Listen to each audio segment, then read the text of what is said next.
Hi everyone, welcome to Active Self-Protection. This video is a re-upload. We never do that, but today we had to. Let me explain. No, it's too much. Let me sum up. YouTube changed some advertiser guidelines and said that if I mention a couple of particular websites that it could cost me my entire channel. I do not want to lose the channel because I want to continue to bring you the lessons that we do every day, so I had to delete these videos off of the channel. I did not want to lose those videos off the channel because the lessons are really good, so I've redone it with a compliant ad. I'm trying, everyone. So if you've already seen this one, pass it on by, but if you haven't, it's a great lesson. Officers, do you know how to put your tourniquet on, and do you know how to do so quickly? Today we're going to see why you need to.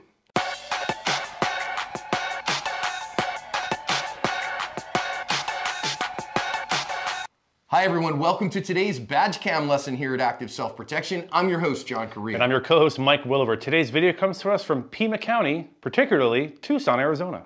Lucky Gunner is my recommended trusted provider of freedom seeds for range or defensive use. In stock, good prices, and rocket fast shipping are why I go back again and again. Because of new guidelines, I can't link their site or say it, but you're smart and you can find it with a simple Google search. Stick it to the man by paying them a visit today. The prelude to this video is that the guy who is pulling into his garage here started off by having some desk pops in his neighborhood. He's just firing off gunshots, and then he gets in his car, drives off, somehow loses a tire on his car, and all the sparks from him driving around on the rim starts a brush fire in town.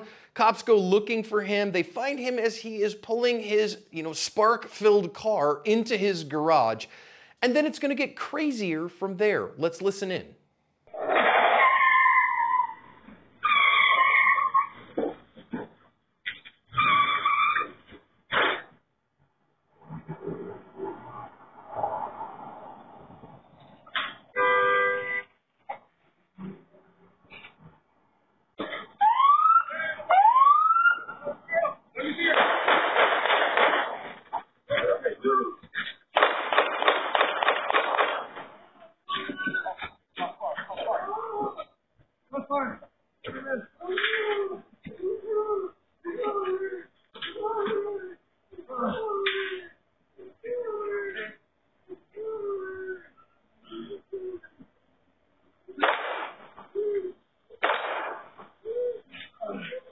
We do have badge cam from multiple of the deputies. Let's watch in here. There's some buffer, obviously, for this.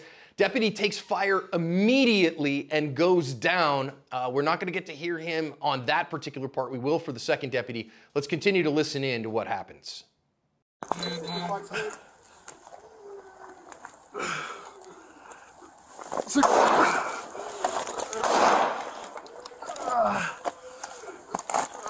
Goddamn air. Suspect's down. Alright, hey, you can talk to him. I'm on my leg. Right leg. Or keep eyes. Sure. 655 on the head. 65's hit the leg. Suspect's still conscious. He's in the doorway. I don't know where he's hit, but he's hit. 65's been hit. Right knee. Next person here, his tourniquet's out. We'll recover on him. We're not going to move up until somebody else gets here.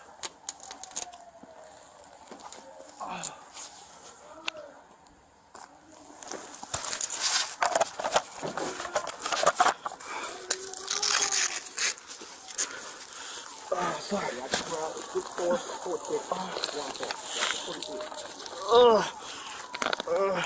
Get out! Hey, show me your gun there! Keep him off!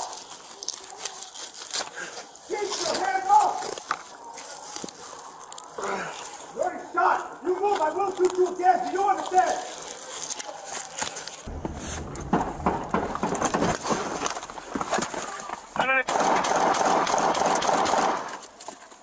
Five, 4, 6. Shots fired. Shots fired.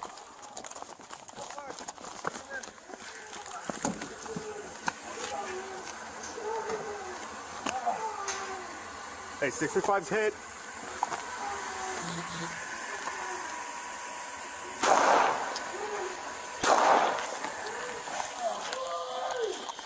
Hey, clear the goddamn air. Suspect's down. Alright, hey, you good, Doc? I'm hitting him on my leg. Let. Right leg. Or keep eyes. Yes, sir.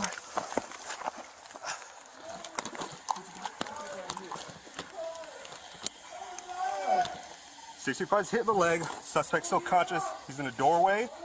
I don't know where he's hit, but he's hit. 65's been hit. Right knee. Next person here, his tourniquet's out. I'm holding cover on him. We're not going to move up until somebody else gets here.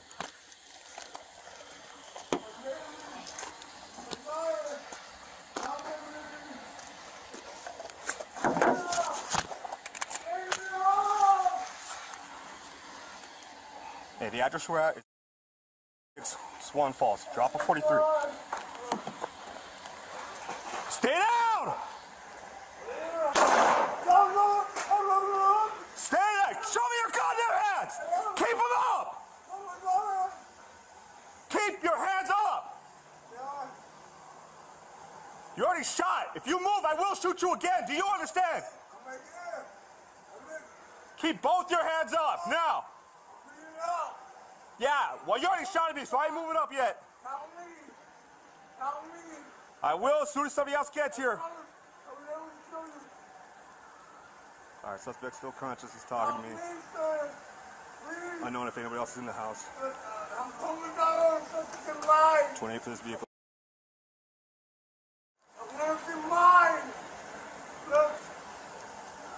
All right, he's still talking to me. He's got his hands up. I don't have eyes on the gun.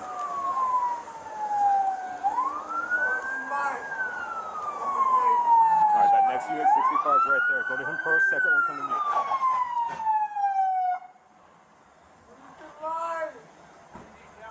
Come to me. Alright, come with me. This was the pile of guns sitting next to the suspect, so that was a very good thing that the second deputy decided to just chill out and wait for reinforcements to arrive. Our suspect lived through this and is facing a cornuplethora of charges. Thankfully, the deputy was hospitalized for this, but was released last, the news story said, and recovering at home. Hopefully he makes a full recovery. Here's a reminder from me to you that YouTube can change their rules whenever they want. They're a private company, they can do that. But this is your reminder to please download the ASP Unlimited app in your app store. At least sign up for the ASP Lite tier. Link is in the description. The Lite tier is totally free, and if they nuke our channel, that is where you will find us. We do put content over there for ASP Lite subscribers all the time. Or go the next step and subscribe to ASP Unlimited for all the content that you love at ASP and behind the scenes and extra stuff, and you get all of that without worrying about YouTube.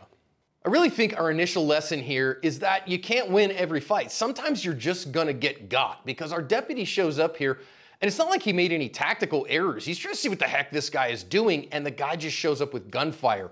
And so you've got to be ready to go, oh no, I'm got, now what do I do? And that's why I think our trauma medical training is so important, because it teaches us that when things go wrong, we got to stay in the fight. I think you did a fantastic job here, John. The positioning of the vehicle was pretty good. He's gone out, he's ready to go in case there's problems, but the problems found him. The sense of urgency here, in case anyone's wondering on the part of the deputy, is look, I don't want this guy to close that garage door and now I have a barricaded suspect. And since we saw the guns he was staging, or for whatever reason had on the floor of his garage, it's a really good thing they didn't let him go inside that house, or it could have been a really, really, really bad outcome as opposed to a pretty bad outcome, which is what this was. Yeah, and you know, we're trying to figure out what the heck is going on here. So, okay, you come under fire. And listen, I think this is where our training has to default that says, I'm better at this than you are. And I am going to stay in the fight when I have consciousness, no matter what. And that's very easy to say behind the screen here, very difficult to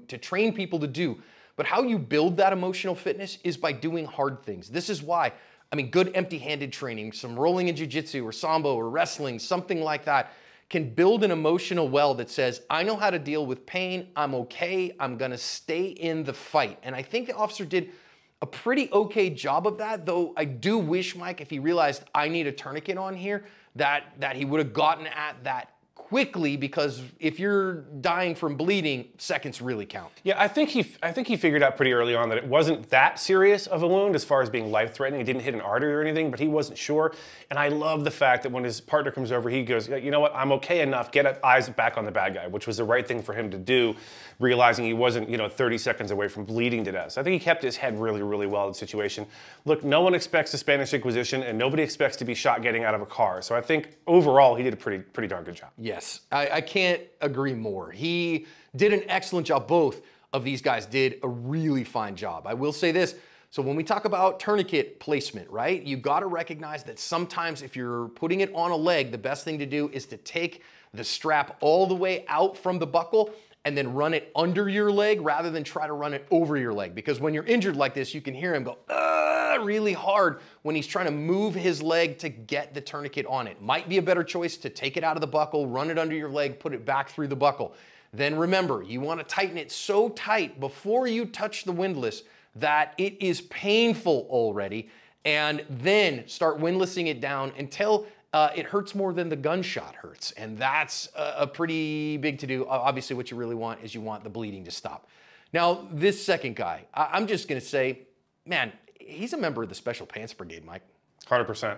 I couldn't wait to talk about this guy, by the way. I love this deputy. I want this deputy training every recruit at the academy on mental attitude, just on how to stay calm, how to have great, effective radio communication where you give him all the information. You don't just yell shots fired, a deputy needs help or whatever.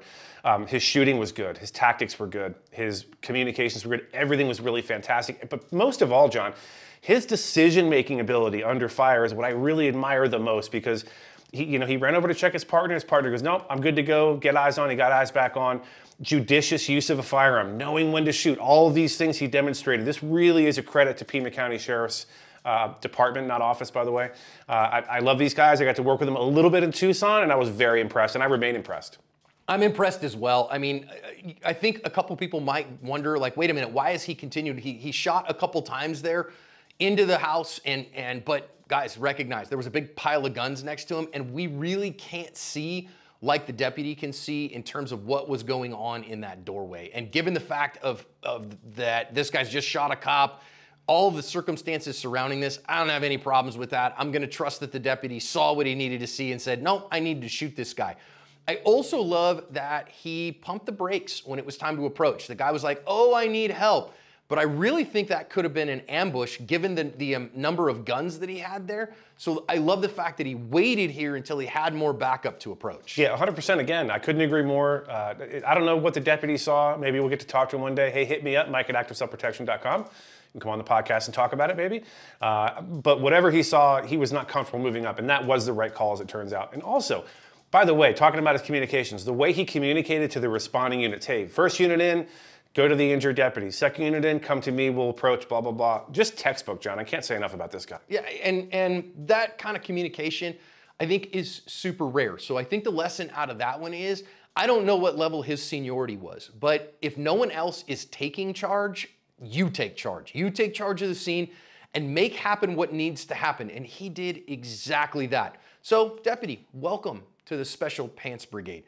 The other deputy, I hope you make a full and complete recovery. May that bad guy enjoy his time in a state-sponsored gated community. These cops covered their ass.